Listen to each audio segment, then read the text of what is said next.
जय हिंद। जय हिंद।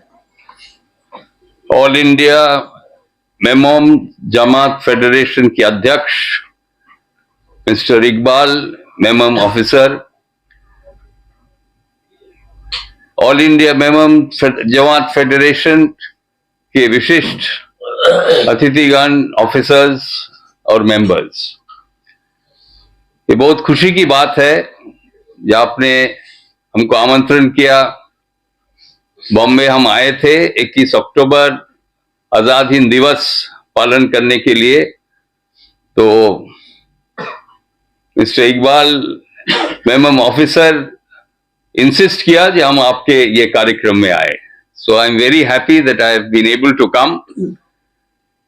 देखिए, ये जो हम क्रांतिकारी परिवार से हूं, नेताजी का तो जगह अलग है, हम एक साधारण व्यक्ति हूं, मगर हाँ परिवार से जरूर है। मगर नेताजी ने जो मेरा पिताजी अमियोनाथ बोस को बताया था कि नेताजी का परिवार आप सब है। नेताजी का परिवार देश की 140 करोड़ जो पॉपुलेशन है, सब नेताजी का परिवार है। देखिए, मेमोम फैमिली आप भी क्रांतिकारी परिवार से ही आते हैं। कल 1944 में जब मेमोम ब्रदर्स आजाद हिंद फौज को फंडिंग किया था, 1 करोड़ जो आप बताया उस टाइम में 1944 में, आप 1 करोड़ का जो वैल्यू है, आज की कितना वैल्यू होगा तो आप जुड़ लीजिए एग्जैक्टली। सो फंडिंग नहीं होने से आजाद हिंद फौज, आजाद हिंद बैंक जो स्थापित किया गया था, ये बहुत बड़ा एक कंट्रीब्यूशन था मेमोम परिवार को। तो आपने ये जो कंट्रीब्यूशन करके आप देश की आजादी का लड़ाई में आप भी शामिल हुए थे। और नेताजी का जो कॉन्सेप्ट था, हाँ नेताजी एक राजनीतिक नेता थे, ये जरूर, ये बात तो सही है। कांग्रेस का अध्यक्ष थे 1938-39 में, मगर वो राजनीति का ऊपर भी वो जा सके। He could rise above politics. जो आज की जमाना में जो नेतृत्व जो दे रहे, कोई एक पार्टी नहीं, ये सब पार्टी का बात है, सब नेता की बात है, जो राजनीति के ऊपर नहीं उठ सकते हैं। So till such time you cannot rise above politics, तब आप देश की काम सही ढंग से नहीं कर पाओगे। तो ये बहुत खुशी की बात है, आपका all India Memon Jamat federation, आप जो काम कर रहे हैं, सोशल एक्टिविटी में आप लोग जुड़े हुए हैं, ये this is very very creditable I would say. देखिए, नेताजी ने जो लड़ाई किया था, राजनैतिक, सामाजिक और अर्थनैतिक लड़ाई, he wanted political, social and economic freedom. तभी 77 साल बीत गया, हम लोग को आजादी मिला है, मगर सिर्फ राजनैतिक आजादी मिला है। अब तक सोशल एंड इकोनॉमिक आजादी हम लोग को नहीं मिला, अर्थनैतिक और सामाजिक आजादी अभी नहीं मिला। तो आपने जो प्रचेष्टा ले रहे, सामाजिक आजादी का लड़ाई में हम लोग आपके साथ शामिल होने के लिए तैयार है। हम लंबा भाषण नहीं देंगे, काफी देर हो चुका है, आप लोग काफी समय से इंतजार कर रहे हैं। हम थोड़ा दूर से आए थे तो थोड़ा लेट हुआ, ऑलमोस्ट 2-3 घंटा लगा इधर आने के, मगर आके हम बहुत खुश हो गया जो आप लोग इंतजार कर रहे हैं। अभी कोई किसी को इंतजार नहीं करते हैं, अभी जैसा जमाना आ गया है। बट 1-2 बातें हम आपको सामने हम रखना चाहते हैं। नेताजी एकमात्र नेता, उनका आजाद हिंद फौज में वो सब धर्म, सब जात को एक बनाया था, भारतीय बोल के प्रतिष्ठित किया था। उनका आजाद हिंद फौज में 60,000 सैनिक था। तो ये जो 60,000 सैनिक था, इसमें एक भी हिंदू नहीं था, एक भी मुसलमान नहीं था, एक भी ईसाई, सिख, बौद्ध, जैन नहीं था। तो फिर 60,000 सैनिक कौन था? 60,000 सैनिक सिर्फ भारतीय था। तो ये जो भारतीय कॉन्सेप्ट है, ये आज भारत में प्रासंगिक है। ये इट इज एक्सट्रीमली रेलेवेंट कि आज ये भारत को रक्षा करना है तो नेताजी को आदर्श को सामने लाने पड़ेगा, नेताजी आदर्श को मान्यता देने पड़ेगा। खाली भाषण देने से नहीं होगा। आज का जो युवा समाज है, you are in charge of the youth wing, ये आपको जगह से आप ये प्रचार कर सकते हैं। जो नेताजी ने जो किया था, यूथ को आप बताइए कि देखिए हम लोग सब भारतीय है, हम लोग भारतीय कॉन्सेप्ट में देश को आगे बढ़ाएंगे। देखिए आप जानते हैं 1947 में देश की बंटवारा हो गया, बंगाल का भी डिवीजन हो गया। सुभाष चंद्र बोस अखंड भारत की पहला प्रधानमंत्री थे और वो देश में वापस आते 1947 में वो आ नहीं सका, कारण उनका देहांत हो गया 18 अगस्त 1945 में। एक प्लेन क्रैश में उनको देहांत हो गया था। He died while at war, action में वो मारा गया। मगर वो जिंदा रहता और देश में भारत में वापस आता तो भारत, अखंड भारत का आजादी और पूर्ण स्वराज हम लोग को मिल जाते 1947 में। वो नहीं हो पाया। 1940 में जो लाहौर कॉन्फ्रेंस हुआ था, जो मुस्लिम लीग ने जो कॉन्फ्रेंस किया था, मोहम्मद अली जिन्ना अध्यक्ष था उस टाइम में। मोहम्मद अली जिन्ना खुद बताया था कि हम दूसरा कोई नेता को मानने के लिए नहीं तैयार है, सिर्फ एकमात्र नेता को हम मेरा नेता भी मानेंगे, वो है सुभाष चंद्र बोस। तो वापस आते तो देश अखंड रहते। अभी बंटवारा हो गया, मगर जो भारत आज है, ये भारत को अखंड रखना है तो नेताजी को भारतीय कॉन्सेप्ट, नेताजी को आदर्श को आप अपनाइए।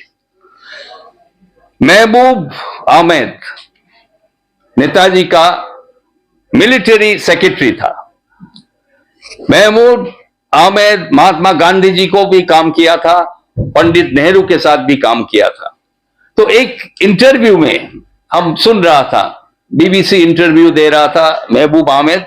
वो बाद में जब देश आजाद हुआ, वो भारत का राष्ट्रदूत भी बना, एम्बेसडर बना, हाई कमिश्नर बना। तो वो बता रहा था कि हम महात्मा गांधी जी को काफी सम्मान करते हैं, उनको काम हम किए उनके साथ, पंडित नेहरू का साथ भी हम काम करें, उनको भी हम काफी रिस्पेक्ट करते हैं, मगर हम नेताजी सुभाष चंद्र बोस के लिए हम जान देने के लिए तैयार है, बलिदान देने के लिए तैयार है। तो ये एक नेताजी का कोई मैजिक था, जो उनका जो मैग्नेटिज्म था, कि उन्होंने जो बताया ये तुम मुझे खून दो, मैं तुम्हें आजादी दूंगा, तो खून देने के लिए सब कोई तैयार हो गया था। तो ये आज संभव नहीं है, मगर संभव नेताजी ने जो किया था। अब जानते हैं आजाद हिंद फौज में जब ब्रिटिश आर्म्ड फोर्सेस से जो प्रिजनर्स ऑफ वॉर था, उनको आजाद हिंद फौज में दिया गया। ब्रिटिश आर्मी में सेपरेट किचन था, हिंदू किचन, मुस्लिम किचन, सिख किचन। तो नेताजी ने जो देखा जी ये तो थोड़ा मुश्किल है, एक साथ लड़ना है तो अलग अलग किचन, अलग अलग जगह में खाना खाने से नहीं होगा। और सुबह सब ग्रीटिंग्स जो करते थे, कुछ लोग गुड मॉर्निंग बोलते, कुछ लोग आदाब बोलते हैं, कुछ लोग नमस्ते बोल रहे, तो ये भी तो ठीक सही नहीं हो रहे। तो उन्होंने जो कॉइन किया जय हिंद, तो सब कोई जय हिंद नारा से ग्रीटिंग्स शुरू हो गया। और किचन का जो बात है, शाम को नेताजी ने उनका ऑफिसर के साथ बैठे, उन्होंने अमित हसन को बताया ये एक काम कीजिए, हिंदू किचन का जो काम कर रहे हैं उनको बुलाइए, मुसलमान किचन से भी खनसामा को बुलाइए, और सिख किचन में जो काम कर रहे हैं उनको बुलाइए। तो तीनों आया, तो बोला आप एक काम कीजिए, क्या बन रहा है आपका किचन में? तो हिंदू जो पंडित था जो बना रहा था, वो बोला ये मटन बन रहे, मुसलमान किचन का जो खनसामा बोला गोश्त बन रहे, और सिख किचन में भी मीट बन रहा था। तो बोला आप एक पीस मीट आप तीनों ले आइए। तो तीनों कटोरी में मीट ले आया और नेताजी ने एक बड़ा कटोरी मांगा। वो तीनों जो पीस मीट था वो एक साथ वो मिलावट कर दिया। और हिंदू किचन का जो ये था कुक था, उनको बोला आप हिंदू मटन इधर से निकालिए। मुसलमान खनसामा को बोला आप मुसलमान गोश्त इधर से निकालिए, और सिख का भी बोला आप निकालिए। तो ये तो संभव नहीं है। तो बोला देखिए, जब मेरा खून निकलता है तो ये खून तो लाल ही होता है। तो आज से एक किचन होगा आजाद हिंद फौज का। उस तारीख से एक किचन था आजाद हिंद फौज का, और सब कोई मिलके वो लोग खाना खाते थे, एक साथ सोते थे और एक साथ देश के लिए लड़ाई करते थे।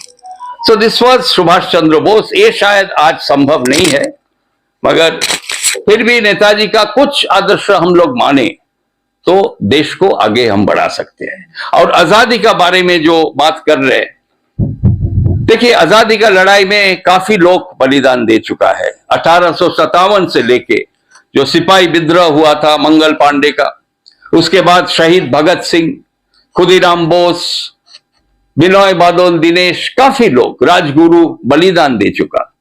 महात्मा गांधी का अहिंसा आंदोलन, ये भी एक प्रभाव जरूर हुआ था ब्रिटिश के ऊपर, मगर जो फाइनल लड़ाई था, शेष लड़ाई था आजाद हिंद फौज का लड़ाई। इसमें और कोई शक नहीं है। ब्रिटिश आर्काइव्स इंटेलिजेंस में ये डॉक्यूमेंट्स आ चुका है। तो लाल किले में जब ट्रायल हुआ था, 3 आईएनए ऑफिसर्स का ट्रायल हुआ था। एक था मुसलमान शाहनवाज खान, सेकंड था हिंदू गुरबख्श सिंह, हिंदू प्रेम कुमार साइगल, और तीसरा था गुरबख्श सिंह धिलोन, सिख। तो उस टाइम एक कहावत था, लाल किले से आए आवाज, धिलों, साइगल और शाहनवाज।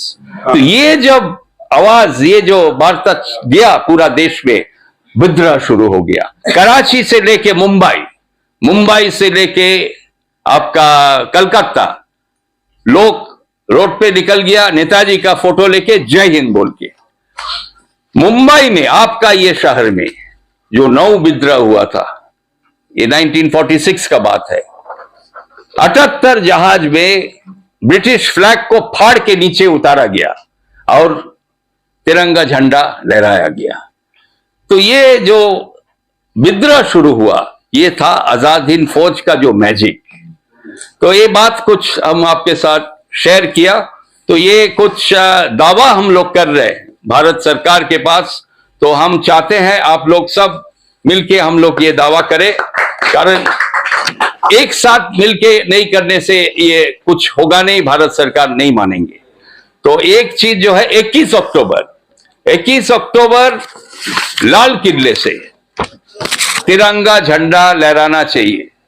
राष्ट्रपति जी, प्रधानमंत्री जी को जाना चाहिए 21 अक्टूबर लाल किले से तिरंगा झंडा लहराए। 2018 में ये हुआ था, मगर उसके बाद ये नहीं हुआ। तो एक गैजेट नोटिफिकेशन इशू होना चाहिए। देखिए 21 अक्टूबर नहीं होने से 15 अगस्त नहीं होता। तो 15 अगस्त आपको जब लाल किले आप जाते हैं तो आपको फिर से 21 अक्टूबर भी जाना चाहिए, तिरंगा झंडा लहराना चाहिए। और देश का कोने कोने में, देखिए सुभाष चंद्र बोस और आजाद हिंद फौज को सम्मान कोई सरकार को देने का जरूरत नहीं है, कारण आजाद हिंद फौज का 60,000 सैनिक, 26,000 जो बलिदान दिया था, और उनका सुप्रीम कमांडर नेताजी सुभाष चंद्र बोस की सम्मान देश के लोग 140 करोड़ लोग दे चुका है। तो कोई सरकार का कोई कुछ करने का जरूरत नहीं है, बट करना चाहिए, करना तो चाहिए, थोड़ा कुछ करना चाहिए। 21 अक्टूबर को आप ये पालन कीजिए।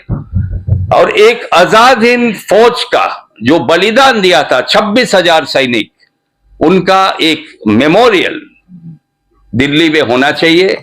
तो हम लोग सजेस्ट जो किया है, ये होना चाहिए इंडिया गेट का सामने, जहां नेताजी का एक शानदार मूर्ति स्थापित किया गया है, उसके सामने आप INA मेमोरियल आप कीजिए, और ये हो जाना चाहिए 21 अक्टूबर 2025 में। काफी समय है, ये करना चाहिए। और जो फाइनल जो चीज है, इसमें बाकी और भी कुछ लिखा है, हम सब पढ़ना नहीं चाहते हैं, मगर और जो मेन चीज जो है, नेताजी को आदर्श, नेताजी का जो चिंता था, ये स्कूल कॉलेज टेक्स्ट बुक में देना चाहिए। कारण आजाद हिंद फौज का जो कंट्रीब्यूशन ये सही ढंग से पेश नहीं किया गया है। हम लोग काफी इतिहास लेके पढ़ते हैं, मगर स्कूल कॉलेज का टेक्स्ट बुक में क्यों नहीं है? तो ये देना चाहिए स्कूल कॉलेज टेक्स्ट बुक। ये काफी डिस्कशन हुआ है सरकार के साथ, तो कोई मना नहीं करता है। देखिए, राजनीतिक नेता कभी मना कुछ नहीं करता है, मगर करता नहीं, दैट इज द प्रॉब्लम। तो ये करना चाहिए, ये करके दिखाना चाहिए, तो ये होना चाहिए। The other thing is, Netaji का जो मंत्र है, भारतीय कॉन्सेप्ट, ये देश की कोने कोने में युवा पीढ़ी को समझाना चाहिए, देश को एक रहना चाहिए। आइए हम लोग एक साथ मिलके देश को आगे बढ़ाए नेताजी को रास्ते में। तो आई थैंक यू वेरी मच। अब हमको रिंकू जी मंदिर में जो अस्थियां रखी, अच्छा, हाँ, देखिए, नेताजी को सम्मान देने के लिए सरकार किया है काम, ऐसा बात नहीं है। नेताजी का मूर्ति हुआ है, स्थापित हुआ है इंडिया गेट का सामने। एक लाल किले में एक म्यूजियम भी हुआ है नेताजी और आजाद हिंद फौज के बारे में। मगर नेताजी का जो अस्थिया अभी भी रेंकोजी मंदिर में पड़ा है, जापान में रेंकोजी मंदिर में पड़ा है। तो ये तो नेताजी को असम्मान किया जा रहा है। तो नेताजी का डॉटर जो है अनीता बोसफाफ, जर्मनी में रहते हैं, तो उन्होंने ये दावा किया है, प्रधानमंत्री को चिट्ठी दिया है, ये जो लास्ट राइट्स है वो परफॉर्म करना चाहते हैं। शी इज 80 years old, 80 साल का है, मगर वो चाहते हैं उनको पिताजी को जो सम्मान देना चाहिए वो करना चाहते हैं। तो ये अस्थिया भारत में ले आना चाहिए 23 जनवरी 2025 का पहले, और उनका एक मेमोरियल, INA मेमोरियल जहां बन रहा है इंडिया गेट का सामने, उसी का पास नेताजी का एक मेमोरियल बनना चाहिए, अस्थिया रखा जाए। तो ये हम लोग का दावा है, आप इसको समर्थन कीजिए। तो खुशी की बात है जे आप हमको आमंत्रण किया है। Thank you very much. जय हिंद। जो हमारे ऑल इंडिया मेमन जमात फेडरेशन की पूरी सब जिम्मेदार लोग यहाँ पर हैं, पूरी बॉडी की मेंबर हैं। आप लोगों का जो प्रेस नोट है, ये सारी चीजें जो है हम पूरा इसको सपोर्ट करते हैं। ऑल इंडिया मेमन जमात फेडरेशन की तरफ से मैं ये चीज की घोषणा करता हूँ। Thank you.